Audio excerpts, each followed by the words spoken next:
आप सभी को नवरात्रि की बहुत बहुत शुभकामनाएं। नवरात्रि की पूजा हर घर में सभी लोग अपने अपने शक्ति और सामर्थ्य के हिसाब से जरूर ही करते हैं। अगर आपके पास ज़्यादा समय नहीं है या आप बड़े लेवल पर पूजा नहीं कर सकते हैं, आप बाहर जॉब करते हैं, ऑफिस जाते हैं, कोई बिजनेस करते हैं, तब आप इस पूजा को कैसे संपन्न करेंगे? कम समय में कैसे आप माता रानी को प्रसन्न कर सकते हैं? आज की वीडियो में बहुत ही सरल और सादा तरीके से मैं आप सभी को यह पूजा करके दिखाने जा रही हूँ। तो चलिए देख लेते हैं पूजा हम कैसे करेंगे। तो देखिए, नवरात्रि के दिन सुबह में उठकर सबसे पहले मंदिर की साफ सफाई कर लीजिए, नित्य पूजा आप कर लीजिए। उसके बाद हम एक अलग से चौकी लेंगे।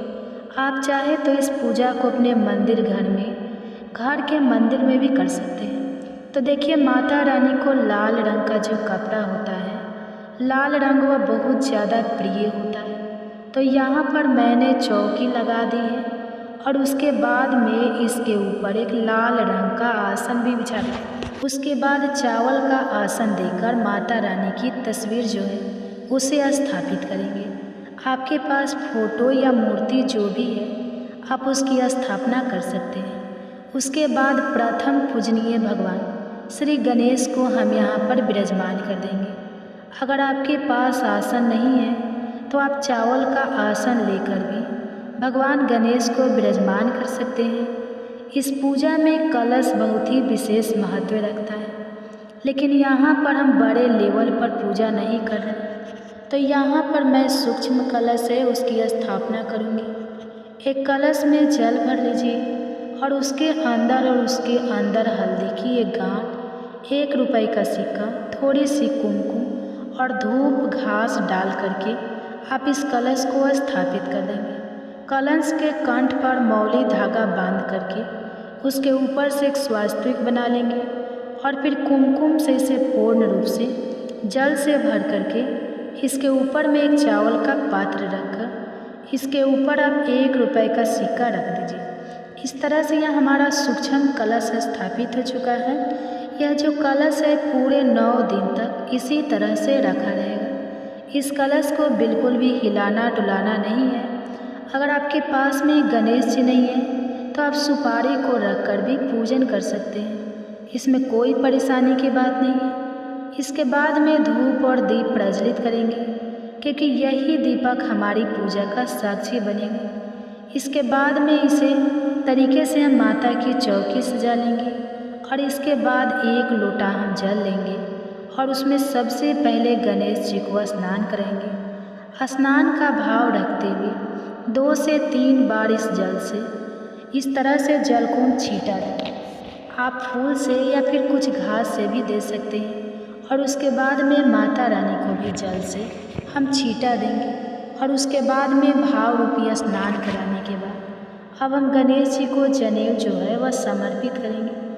अगर आपके पास जनेऊ नहीं है तो आप कलावा भी समर्पित कर सकते हैं। जनेऊ में थोड़ी सी हल्दी लगा के आप इन्हें भगवान श्री गणेश जी को समर्पित कर देंगे। उसके बाद में ओम वस्त्रम सर्प्यामी मंत्र का जाप करते हुए आप कलावा या फिर जो जनेऊ है उसे समर्पित करेंगे और माता रानी को भी फूलों की माला और वस्त्र स्थापित करेंगे। अगर आपके पास गणेश जी और सुपारी दोनों ही नहीं है तो ऐसे में कलश के ऊपर जो आपने स्वास्तिक बनाया है उसे भी गणेश जी का स्वरूप समझकर आप पूजा कर सकते हैं। इसके बाद हम लाल रंग की चुनरी माता रानी को ओढ़ाएंगे। लाल रंग की चुनरी अवश्य ही ओढ़ाएं, क्योंकि माता रानी का यह प्रिय रंग है और जिस प्रकार से हम वस्त्र पहनते हैं वैसे ही माता रानी को भी चुनरी हमें जरूरी उठानी चाहिए। और यह देखिए दोस्तों, माता रानी कितनी सुंदर दिख रही है। अगर आपके पास चुनरी नहीं है तो ऐसे में आप वस्त्र रूपी कलावा भी उठा सकते हैं। इसके बाद हम सभी देवी देवताओं को टीका करेंगे। तो देखिए, यहाँ पर लाल रंग की रोली से हम टीका कर लेंगे। सबसे पहले भगवान श्री गणेश जी को टीका लगाएंगे और उसके बाद माता रानी को लगाएंगे। माता रानी के शेर को भी हम टीका लगाएंगे और उसके बाद माता रानी के जितने भी स्वरूप है हर एक स्वरूप को हमें टीका लगाना है। अगर आपके पास भगवान शिव की भी उसमें मूर्ति या प्रतिमा है तो आप उन्हें भी चंदन का टीका लगाएं। उसके बाद में गणेश जी को हम लाल फूल और साथ ही में दुर्वा घास हल्दी समर्पित करेंगे। अगर आपके पास लाल रंग का पुष्प नहीं है तो आप गेंदे का पुष्प भी समर्पित कर सकते हैं। गेंदे का पुष्प हर एक देवी देवता को चढ़ाया जा सकता है। अगर आपके पास फूल नहीं है तो आप बिना फूल के भी पूजा कर सकते हैं। और इसके बाद देखिए लौंग और बतासे का भोग लगाना बहुत ज़्यादा आवश्यक है। अगर आपके पास में पान का पत्ता है तो इसके ऊपर में आप 2 लौंग, 1 बतासा, 1 इलायची रखकर माँ को भोग चढ़ाएं। अगर नहीं है तो छोटी सी कोई कटोरी में आप लड्डू का भोग लगा सकते हैं। नैवेद्य यानी कि केला, जो भी फल फ्रूट है वह इत्यादि आप समर्पित कर सकते हैं। तो यहाँ पर मैंने पान के पत्ते के ऊपर में यह सभी चीज़ें रखकर चढ़ा दी हैं और यह बहुत ज़्यादा शुभ मानी जाती है। आप हर रोज़ एक पान का पत्ता चढ़ा सकते हैं। लेकिन अगर आपके पास समय कम है, आप ऑफिस वगैरह जाते हैं, तो आप एक कटोरी में मेवा, ड्राई फ्रूट्स या फिर कोई भी एक फल की व्यवस्था करके रखिए। सुबह के समय में आप जाने से पहले आप कोई भी एक भोग लगाकर अपने ऑफिस वगैरह या फिर जहाँ भी आप जाते हैं जा सकते हैं। साथ ही में थोड़ा सा जल का भोग भी जरूरी लगाइएगा। सुबह के समय में आप इस तरीके से पूजा कर सकते हैं। और शाम के समय में जब आप ऑफिस वगैरह से घर वापस आए तो खीर, पूरी या जो कोई भी चीज़ आपने बनाई है वह माता को भोग के रूप में आप चढ़ा सकते हैं। इसके साथ ही सुहाग की सामग्री भी हम चढ़ा देंगे। अगर आप शादीशुदा है, सुहागिन है, तो पूरे 9 दिनों में कोई भी एक दिन आप माता रानी को सुहाग की सामग्री जरूरी चढ़ाइए। इसके बाद में हम यहाँ पर माँ को दक्षिणा स्वरूप कुछ दक्षिणा चढ़ाएंगे। आप दक्षिणा किसी भी एक दिन चढ़ा सकते हैं, या तो आप नवरात्रि के पहले दिन दक्षिणा चढ़ा दें या फिर अष्टमी या नवमी के दिन भी आप दक्षिणा चढ़ा सकते हैं। हाथ जोड़कर माता को अपनी मनोकामना पूर्ण करने के लिए आप प्रार्थना करें। अपने मन के जो भी भाव है वह व्यक्त करें। अपनी जो भी इच्छा है वह माता के सामने जरूरी रखें। इसके बाद में हम आरती करेंगे और इसके बाद में माता रानी के सामने हम एक सूक्ष्म हवन करेंगे। अगर आपके पास ज़्यादा सामग्री नहीं है हवन के लिए तो इस प्रकार से एक उपले की ऊपर भी घी हवन सामग्री और एक कपूर जलाकर भी आप एक सूक्ष्म हवन जिसे कहा जाता है माता रानी के सामने आप जरूर ही जलाएं। इससे आपके घर की जितनी भी नकारात्मक ऊर्जा है वह समाप्त हो जाएंगी और घर में एक पॉजिटिव एनर्जी का वास होगा। यह पूजा संपन्न होने के बाद इस धूप को अपने घर के हर एक कोने में भी आप दिखा सकते हैं। अगर आपके पास इतना भी समय नहीं है कि आप हवन कर सके तो आप सिंपल कपूर भी जला सकते हैं, यानी कि अग्नि प्रज्वलित करना चाहिए हमें। और अग्नि में कम से कम 2 लौंग की जोड़ी को घी में डुबोकर हमें आहुति देना चाहिए। इसके साथ ही आपने जो कुछ भी भोग में चढ़ाया है, चाहे बतासा हो या कोई भी चीज़ जो भाग में आपने चढ़ाई है, थोड़ी सी आहुति आपको जरूरी देनी चाहिए। अगर आप प्रॉपर तरीके से हवन नहीं कर पाते हैं तो ऐसे आप सूक्ष्म हवन भी कर सकते हैं। सुबह या शाम के समय जब आपको समय मिले आप इस तरीके से कर लीजिएगा, लेकिन सुबह के समय करना ज़्यादा अच्छा माना जाता है। इसके बाद माता रानी की आरती करेंगे। आरती करने के बाद में पूजा में रही हुई कमियों के लिए हम माता रानी से क्षमा याचना मांगेंगे।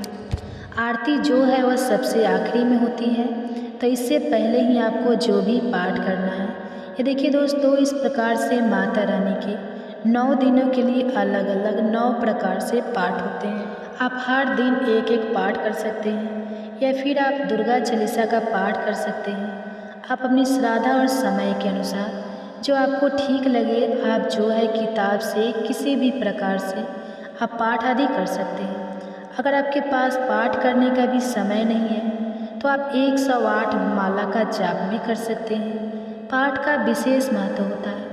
इन नवरात्रि के समय में अगर आप चाहें तो 108 बार माता रानी के किसी भी मंत्र का जाप भी कर सकते हैं। सुबह या शाम किसी भी समय शुद्ध होकर आप यह कार्य कर सकते हैं और नहीं तो माता रानी के 9 दिन में पाठ की एक बुक आती है।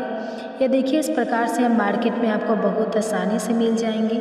या फिर मैं आपको बता दूं कि आप हमारे चैनल पे दुर्गा सप्तशती के पाठ की कथा भी सुन सकते हैं। तो चलिए, किताब हवन की जो सामग्री लगती है, इस पूजा में जो जो भी सामग्री लगी है, हर एक चीज़ का लिंक मैं इस वीडियो में डाल दूँगी। आप वहाँ से भी बड़े ही कम दामों पर ऑर्डर कर सकते हैं और 2 से 3 दिन के अंदर ये सभी सामग्री आपके घर पर आ जाएंगी।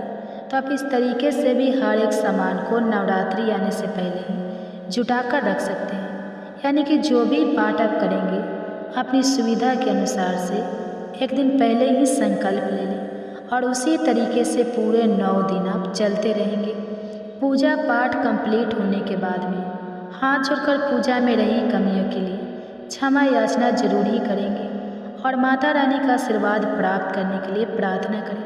तो दोस्तों, यह थी बहुत ही आसान सी विधि जो कि हर कोई बड़े ही कम सामानों के साथ अपने घर में कर सकता है। इन सामानों में भी अगर आपके पास किसी भी सामान की कमी हो, कोई भी सामग्री की कमी है, तो भी आप इस पूजा को संपन्न कर सकते हैं, क्योंकि माता रानी भाव की भूखी है।